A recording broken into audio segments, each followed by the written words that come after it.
5 మంది లోక్సభలో 33 మందిపై సస్పెన్షన్ వేటు పడింది. నిన్న ప్రతిపక్షాల ఆందోళనలు నిరసనల మధ్య 3 బిల్లులకు ఆమోదం తెలిపారు. ఎన్నికలు సమీపిస్తున్న తరుణంలో ఈ సస్పెన్షన్ పర్వం దేనికి సంకేతం? వెంకట్ ఏం చెప్తారు? కాంగ్రెస్ పార్టీ నుంచి మీరున్నారు. ఒక నిండు పార్లమెంట్లో, నిండు హౌస్లో ఇలాంటి సస్పెన్షన్ల పర్వం.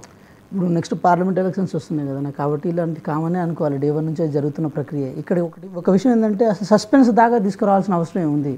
ఇప్పుడు ఫస్ట్ ఏంటంటే క్వశ్చన్ చేయడానికి కానీ లేకపోతే మాట్లాడడానికి అవకాశం ఇవ్వకపోతే ఆటోమేటిక్గా ఎంపీలు వాళ్ళు రైట్ అని చెప్పి పోడియం ముందు రావడం ఆనవాయితీగా ఉన్నది. అంటే పోడియం ముందు వచ్చింది పార్లమెంట్ పై దాడి జరిగింది వెంకట్. అదే ఇప్పుడు పార్లమెంట్ దాడి జరిగిన దాని చర్చ జరగాలనే కదా కోరుకున్నది. చర్చ జరగాలని కోరుకున్నప్పుడు చర్చకు వాళ్ళు అనుమతించకపోతే ఆటోమేటిక్ పోడియం ముందుకు వస్తారు. వచ్చినప్పుడు సస్పెండ్ చేయాలి. అంటే దీని వెనకాల ఏంటంటే మసిబూసి మాట్లాడాలి. ఇప్పుడు ఇందాక సార్ ఒక మాట అన్నారు, లెఫ్టిస్ట్ భావజాలాలు ఉన్న వాళ్ళు దాంట్లో ఉన్నారని చెప్పి ఆటోమేటిక్గా వాళ్ళు అనుకున్నారు. అంటే ఒక భ్రమలో ఉన్నారు. ఇప్పుడు తమిళనాడు నుంచి ఒక ఎంపీ ఉన్నారు, పాపం వారికి సంబంధం లేదు, ఆ రోజు వాళ్ళు సభకే రాలేదంట, అయినా సరే ఆయన సస్పెండ్ చేశారంట. అంటే ఒక పద్ధతి ఉంటుంది, ఒక విధానం ఉంటుంది. అంటే ఇప్పుడే అంటే పార్లమెంట్లో జరిగే దాడులకి ఇంత దాచుతున్నారంటే ఇంకా బయట జరుగుతున్న వాటికి మసిబూసి మారికాయ చేస్తున్నారు అనుకోలేమా? రైట్. రాజేంద్ర గారు ఏం చెప్తారు మీరు పార్లమెంట్లో ఇలాంటి పరిణామాల మీద? పార్లమెంట్ మీద దాడి జరిగినప్పుడు పార్లమెంట్ సాక్షిగా సమాధానం చెప్పాల్సిన బాధ్యత అధికార పక్షాన్ని. కానీ దాన్ని తప్పించుకోవడానికి ప్రశ్నలు అడిగిన ప్రతిపక్ష పార్టీల ఎంపీలని దారుణంగా సస్పెండ్ చేయడం, వెంకట్ గారు చెప్పినట్టు సభ్యుడు లేకున్నా కూడా వరుసపెట్టి పేర్లు రాసి సస్పెండ్ చేయడం అనేది మరి ఎంత దారుణమో బీజేపీ యొక్క విధానం మనకు స్పష్టంగా కనబడతా ఉంది. ఎస్, కోటేశ్వర గారు, మరొక ముఖ్యమైన వార్త. తెలంగాణ ఎడిషన్స్లో నిన్న కాంగ్రెస్ పిఎస్సి సమావేశం జరిగింది, పొలిటికల్ అఫైర్స్ కమిటీ సమావేశం గాంధీ భవన్లో. ముఖ్యంగా ఏఐసిసి నేత అధినేత్రి సోనియా గాంధీని తెలంగాణ నుంచి పోటీ చేయాలనేది ఒక ప్రపోజల్ పెట్టారు. అది వారికి ధన్యవాదాల తీర్మానం చెప్పారు. మెజార్టీ వార్తాపత్రికలన్నీ కూడా ఇవాళ తెలంగాణ ఎడిషన్స్లో అదే జరిగాయి. అంటే లోక్సభకు ముందస్తు ఎన్నికలు వస్తున్నాయి. కాంగ్రెస్ పార్టీ మొన్ననే గెలిచిన కాంగ్రెస్ పార్టీ ఇక్కడ చాలా ఉత్సాహంతో ఉంది. ఎందుకు సోనియా గాంధీ ఇక్కడ ఇన్వైట్ చేస్తున్నారు? సోనియా గాంధీ దక్షిణాదిన ముఖ్యంగా తెలంగాణలో పోటీ చేయడం వల్ల ఆ పార్టీ కొనుగోలు లాభం ఏంటంటే ఏం చెప్తారు? ఇప్పుడు సోనియా గాంధీ ఇక్కడ పోటీ చేయడం వల్ల లాభం ఏంటనేటువంటి దానికి వస్తాయి. గతంలో కాంగ్రెస్ కష్టకాలంలో ఉన్నప్పుడు ఇందిరాగాంధీ మెదక్ నుంచి గెలిచారు అనేటువంటిది మనకు తెలిసిందే. ఆ విధంగా ఇప్పుడు మొత్తం దేశంగా తెలంగాణలో కాంగ్రెస్ అధికారానికి వచ్చినప్పుడు దేశంలో మొత్తంగా కాంగ్రెస్ కష్టకాలంలో ఉంది. రెండోది, సోనియా గాంధీ ఈసారి ఉత్తరప్రదేశ్ ఎన్నికల్లో పోటీ చేస్తే ఆమె గెలుస్తారా లేదా అనేటువంటిది కూడా అనుమానమే. ఎందుకంటే రాహుల్ గాంధీ అక్కడ ఓడిపోయారు. కేరళలోని వైనాడులో ఆయన పోటీ చేసి అక్కడ గెలిచారు. అందువలన ఇక్కడ కాంగ్రెస్ శ్రేణులకి కొంచెం ఉత్సాహం ఇవ్వడానికి, లేదా సోనియా గాంధీ లాంటి వాళ్ళని ఇక్కడ బహుశా మెదక్ అని కూడా వార్తలు వస్తున్నాయి. ఈ మెదక్ అనేటువంటి దానికి ఆ సెంటిమెంట్ ని జోడించడం ద్వారా మెదక్లో బలహీనంగా ఉన్నట్టు కాంగ్రెస్ పార్టీ మొన్నటి ఎన్నికలు స్పష్టం చేశాయి. అందువల్ల ఇట్లా వివిధ కారణాలతోటి రాజకీయ పరమైనటువంటి ఒక ఊపునిచ్చేందుకు సోనియా గాంధీ స్వయంగా ఇక్కడ పోటీ చేస్తా ఉంది అని మొత్తంగా తెలంగాణలో కాంగ్రెస్ శ్రేణులకు ఊపునిచ్చేందుకు వివిధ కోణాలతోటి ఆ విధమైనటువంటి ప్రకటన చేశారని నేను అనుకుంటున్నాను. మరి సోనియా గాంధీ ఆరోగ్య రీత్యా లేదా అనుకున్నటువంటి ఇతర వయోభారం సమస్యలు వీటన్నింటి రీత్యా దానికి అంగీకరిస్తారా లేదా అనేటువంటిది మనం ఇంకా చూడాల్సి ఉంది. ఏమైనప్పటికీ సోనియా గాంధీకి కృతజ్ఞత పేరుతోటి, సోనియా గాంధీ పేరుతోటి లేదా రాహుల్ గాంధీ పేరుతోటి కాంగ్రెస్ ఇక్కడ వచ్చే పార్లమెంట్ ఎన్నికల్లో కూడా పెద్ద ఎత్తున ఒక వాతావరణాన్ని సృష్టించేందుకు పూనుకున్నటువంటి నేపథ్యంలోనే ఈ నిర్ణయం కూడా జరిగిందనేది నాకు.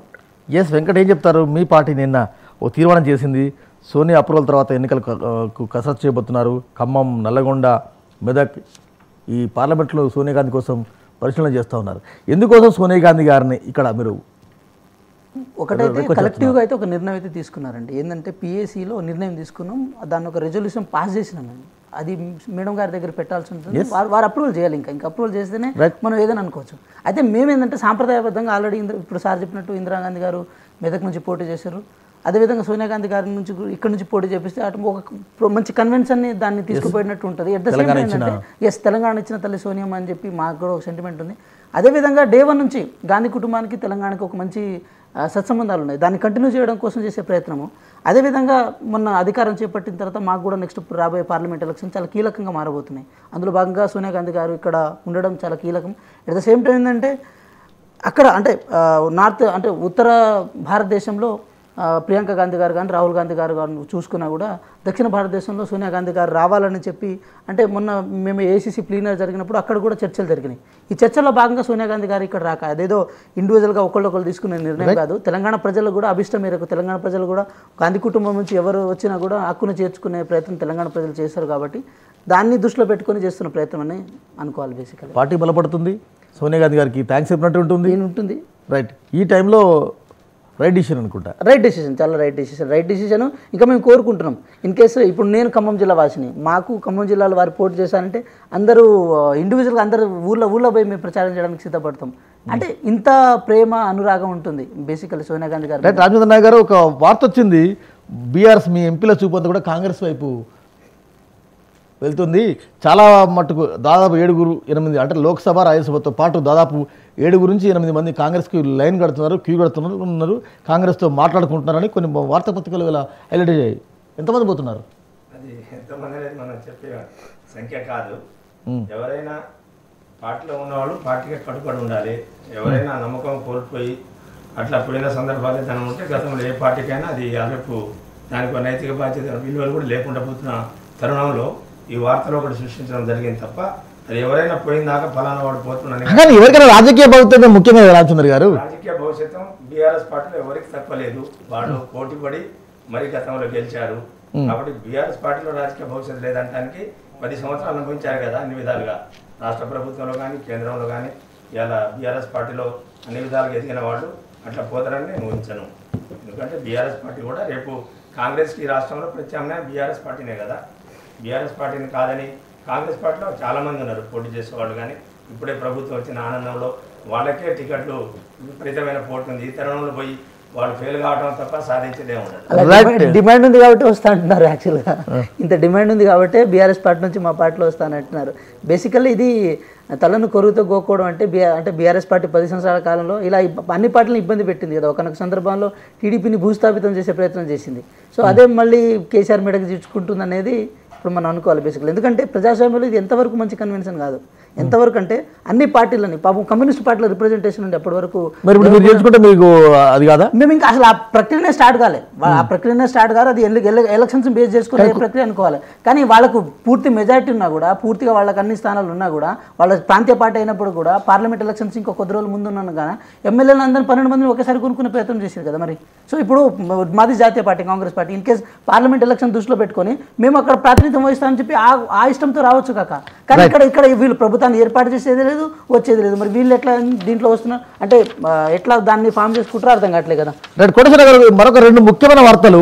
ఈసారి లోక్సభలో ప్రధాన పోటీ కాంగ్రెస్ వర్సెస్ బీజేపీ మధ్య ఉంటుంది. బీజేపీ వర్సెస్ కాంగ్రెస్ మధ్య ఉంటుంది. కానీ బీఆర్ఎస్ అంతగా ప్రభావం చూపకపోవచ్చు అని కొన్ని పత్రికలు హైలైట్ చేశాయి. మోరోవర్ బీఆర్ఎస్ ఎంపీల చూపు కాంగ్రెస్ వైపు వెళ్తుంది.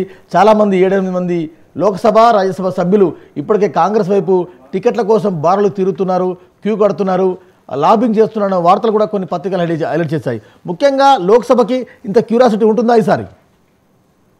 డెఫినెట్ గా ఉంటది. ఎందుకంటే కాంగ్రెస్ దేశవ్యాప్తంగానే ప్రతిపక్షంలో ఉన్నటువంటి పరిస్థితుల్లో గణనీయమైనటువంటి